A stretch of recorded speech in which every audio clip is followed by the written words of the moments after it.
I'm really delighted to be here to share with you my vision for what a feminist city might be. As a girl growing up in London, I learnt very early on to be vigilant in public spaces. By the age of 12 or 13, my friends and I were all too aware of the way that existing as a girl in the city put us at risk. Whether or not it was the shock of being groped for the first time when I was walking home from school, the shame that followed having been stalked and being told by a woman in the street that it was my fault for having been out far too late for such a young girl. Or whether or not it was the embarrassment that followed having my newly developing breasts ogled at by strangers, or in fact learning what curb crawling was when it was happening and my friend standing next to me said I should look down, walk fast and pretend not to notice. It is the multiple and constant threats that young women experience that tell us that this is not a place, the city is not a place where they belong. I, and most young women across the world, have been let down by a system that does not prioritise or even really understand what our needs are. And to some extent, I think we already understand what the social aspects of this problem are. We know that bystanders are unlikely to intervene when they see a woman being harassed in the street. We know that problems with the policing system means that sexual harassment often goes unreported and even more so under-prosecuted. But I argue, and I'd like to argue here today, that this is also a problem of physical infrastructure design. It's also the unlit streets that make women feel unsafe at night. It's the poor provision of public toilets. It's the overcrowded public transport systems that means that assaults go unnoticed. And it's the lack of safe public spaces where women simply feel safe to stop and rest. And this brings us to our topic, the feminist city. For me, a feminist city is way more than simply a city free of sexual violence. The feminist city, for me, is a city where there is equal access to the resources that the city has to offer, regardless of any gender identity, any protected characteristics such as race, class, sexual orientation, or physical ability. And for me, as a lifelong feminist and a civil engineer and an urban researcher, it's been my absolute privilege and pleasure to be exploring over the past few years the practical ways in which we can make the city better designed for women as well as men, and by an extension, a diversity of body types. Because I really believe that the city is an amazing place of opportunity and liberation. It's where people go to seek work, employment, education. It's where cultures collide and new ideas are seeded. But at the moment, the current state of city infrastructure means that those privileges, those liberties, are unevenly distributed. I think it's clear for a lot of us to be able to understand how physical limitations limit access to the city. We know that someone in a wheelchair has a vastly different capability of moving freely around the city and accessing the opportunities that the place provides. If you look at a disability access tube map, you'll see that it's way limited. And that doesn't just affect a freedom of movement and a freedom of access to the cultural resources of the city, but it also affects economic status. When people have to spend more money, more percentage of their income on things like taxis just to be able to survive, it means that there's less money, less freedom to spend on other things. And that has all been a design decision. And I would argue that now, this moment in history, it is especially important for us to be thinking about this and getting it right. Currently, 50%, over 50% of the world's population currently lives in cities. That's way over 3 billion people. And the fact that 3 million people every week are moving to cities across the world means that by 2050, in about 30 years' time, we'll be having 70% of our global population living in cities. That is 2.5 billion more people living in cities. And by the end of this century, we expect 90% of the global population to be living in urban environments. What that means is that the decisions that we make about the inclusivity of our public spaces right now will affect the quality of life of most people on the planet by the end of this century. And today, what I'm going to try and convince you of is that from a physical infrastructure perspective, the exclusion of certain groups in our society is, from a design perspective, a matter of choice. However, unconsciously, that choice is made. And in order to explore that idea a bit further, it's useful to understand how cities come about. How are they built? Well, predominantly, it's by built environment professionals. You can become a professional in this. This is a profession made up of urban planners, civil engineers. The problem is that they are not taught to critically understand or critically analyse the ways in which their design decisions have social implications, the ways in which one scheme over another might affect behaviour in a different way. Moreover, we know that in most countries across the world, the built environment industry is predominantly dominated by men.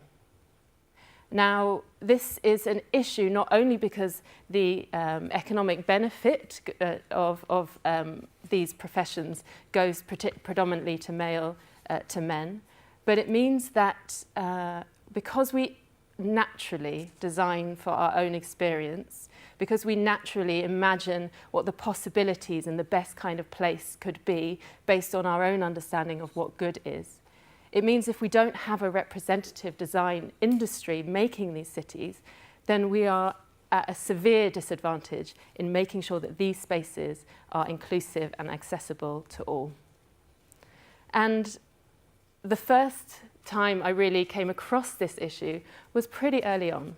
It was when I was a 16-year-old A-level student, and I was lucky enough to get my first work experience in an engineering firm.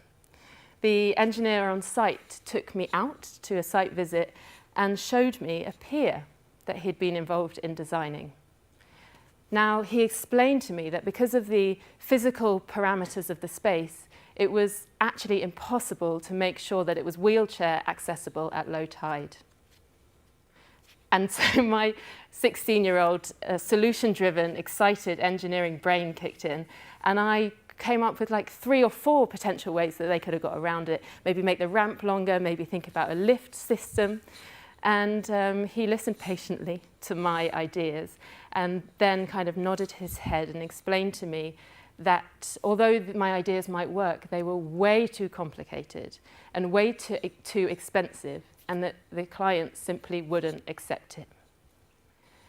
And so that was my first kind of understanding of engineering practice. It showed me then that when it came to the crunch, value for money trumped values. A design that didn't work for people in a wheelchair 40% of the time was seen as a good enough solution. Here, the people in wheelchairs were simply too complicated to include, and that was seen as acceptable.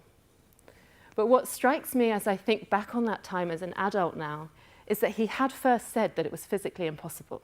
For me, that is because he had so internalized the economic knowledge systems and the value systems that made that decision acceptable, then it might as well have been a physical impossibility to do it any other way. And I argue that these kinds of thinking is endemic in our infrastructure design systems, and therefore it is absolutely of no surprise to me is that as I've been analysing all sorts of different infrastructure systems in cities, I see this inequality play out over and over again. So I want to give you some examples of how this plays out in practice. One clear example is in the design of urban transport networks. If you think about how cities are designed, they're usually designed to optimize flow into the city in the morning and out of the city in the evening. Now, the assumption that goes into that is that we should be optimizing the city for people who are accessing the paid, economically productive labor force. And that design is to the exclusion of people who are trying to make local journeys. I think if you have spent any time in a city like London, you will know that it's pretty tricky to get around your local area, much easier to go in and then come out. And that has a social implication. It means that people who have caring responsibilities, potentially who have to go to the school, to the shops, the GP, maybe visit an elderly neighbour or family member, often carrying, maybe potentially shopping or pushing young children in a pram, or people who access caring work that is often based on nighttime work and shift work. It means that those people are not accounted for and are at best an afterthought in the urban design process. And I've also seen this played out more recently in my work looking at gender and cycling. We know that in most cities across the world, approximately 70% of cycling journeys are undertaken by men. In London, it's roughly 74%. In a recent study in San Francisco, it was 71% of people who were cycling were men. And of course, there's nuances with that. Within the female population who are cycling, women of Asian descent and Latina women were also disproportionately underrepresented. Elderly people too found that there were fears around accessing cycling because of worries about trips and falls and accidents and the potential health implications that that might have. But it doesn't have to be that way. In cities like countries like Denmark and the Netherlands, women are actually overrepresented in cycling, carrying about 55% of all cycling journeys.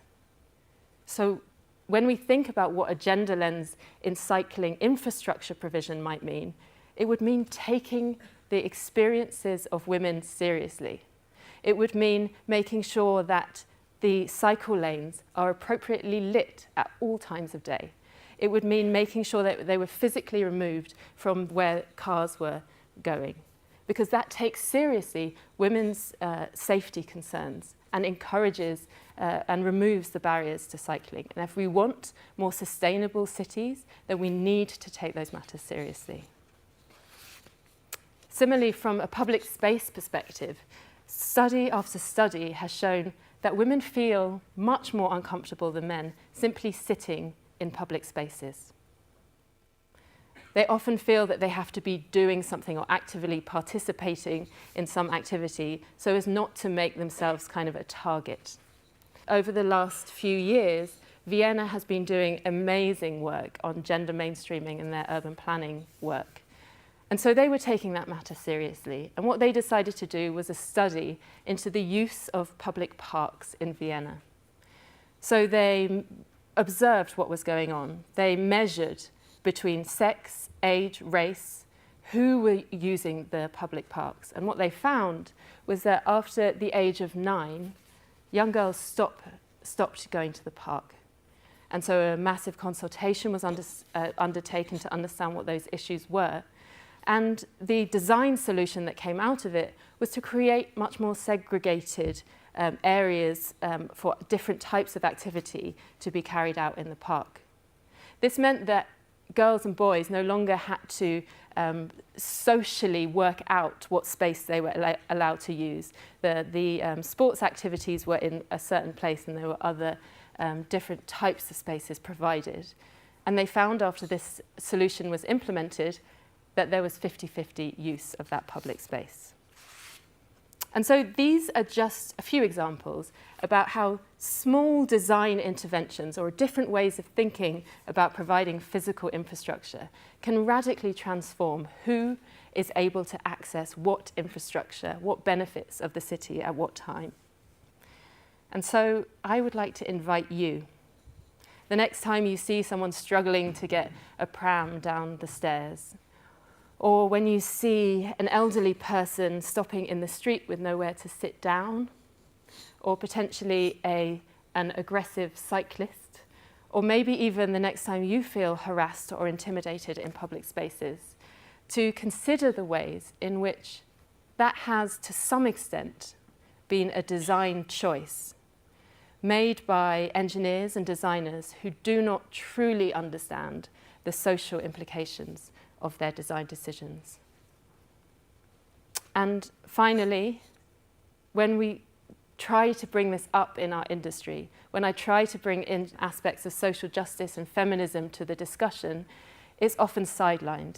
It's seen as a nice other separate thing that we might do one day once we've got to the real strong business of making things, making the city and building it.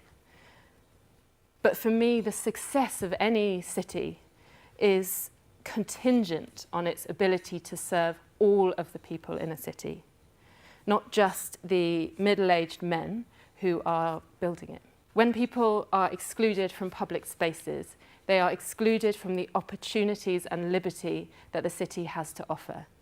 And I intend to spend the next however many years of my career continuing to make that point and trying to make cities that work for everyone. Thank you.